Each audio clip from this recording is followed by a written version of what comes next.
Korani. Mulla on täys oikeus repiä Korania, jos mä haluan. Tää on sen asia, mitä kaikki... Tää on juuri se tapa, miten Suomeen tulee tää islamisaatio. Jos mä haluan repiä Korania, mulla on täys oikeus repiä Korania, jos mä huvittaa. Ketä ei sitä voi estää? Ja nyt näyttää, että tuossa on ihan asiallisia poliiseja tässä meidän vieressä, jotka ymmärtää sen, että Korania saa todellakin repiä, jos niin huvittaa.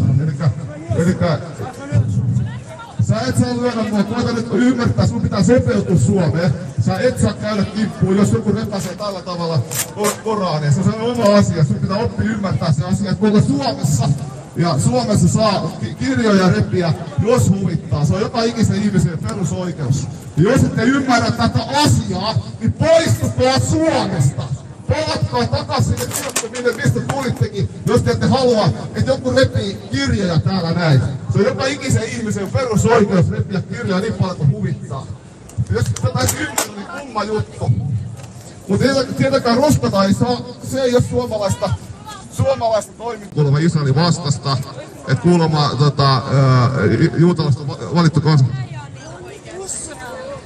Aha, täällä Usrael ensin sanoo. Hei! Annus takas.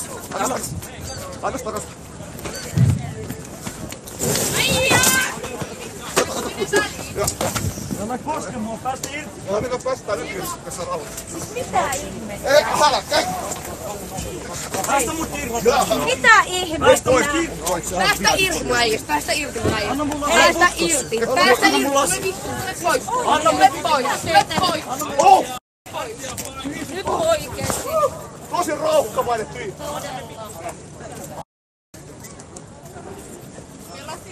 Ottakaa kiinni. Joku edestään. Joo, toi tuli pahoinpitelemään Marko.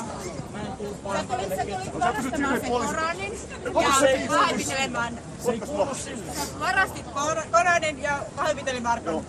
Se ei kuulu sille. Joo, ja sitten kun Koranin pahoinpiteli Markon. Mä en pahoinpitellyt ketään. Korani kuuluu kaikille. Suomessa on kato vihapuheen lisääntyä. Suomessa on vihapuheen lisääntyä, sen huomaa. Ketä ei vittukaan kiinnosta ketään. Suomessa on kato vihapuheen lisääntyä ja sen huomaa sitten. Vihapuheen lisääntyä ja sen huomaa. Joo, ei ole oikeutta kenenkään kimppuun käydä. Oli mitä mieltä tahansa, kenen tahansa mielipiteistä.